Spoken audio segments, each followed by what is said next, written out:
కూటమి ప్రభుత్వం రాజ్యాంగానికి దూరంగా ఇష్టానుసారంగా పరిపాలన సాగిస్తోందని మాజీ మంత్రి డాక్టర్ సాకే శైలజానాథ్ విమర్శలు చేశారు.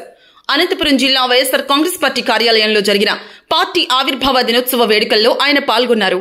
ఈ సందర్భంగా రాష్ట్ర విభజన తర్వాత ప్రజల పక్షాన నిలబడిన ఏకైక పార్టీ వైఎస్ఆర్ కాంగ్రెస్ పార్టీ అని ఆయన అన్నారు.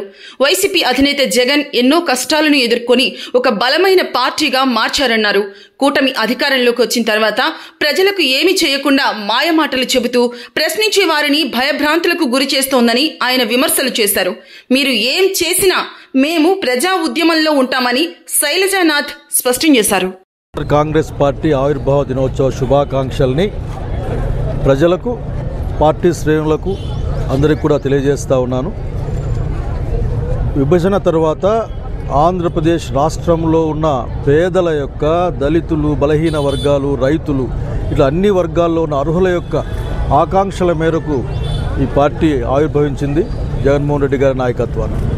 ఈరోజు కూడా మనం గమనిస్తే ఈ జన్మదినాన్ని లేక ఆవిర్భావ దినాన్ని ఇంకో విధంగా కాకుండా యువత కోసం, విద్యార్థుల కోసం, ఈ సమాజంలో నిలబడి భవిష్యత్తు నిర్మించే వాళ్ళ కోసం ఒక పోరు దినంగా దీన్ని తీసుకెళ్లడంలోనే జగన్మోహన్ రెడ్డి గారి యొక్క పోరాట పటిమ, పోరాట స్ఫూర్తి అర్థమవుతుంది.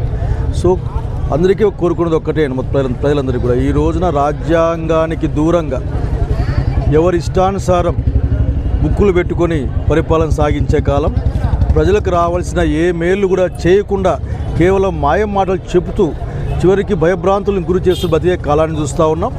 ఈరోజు జరిగే యువత పోరు బాట అది ఖచ్చితంగా ఆంధ్రప్రదేశ్ రాష్ట్రంలోనే జగన్మోహన్ రెడ్డి నాయకత్వాన ఒక భయాన్ని పోగొట్టే విధంగాను, సమస్యల పట్ల కదిలే విధంగాను తీసుకెళ్తున్న నేను నమ్ముతూ జగన్మోహన్ రెడ్డి గారి నాయకత్వం చిరకాలం వర్ధిల్లాలి.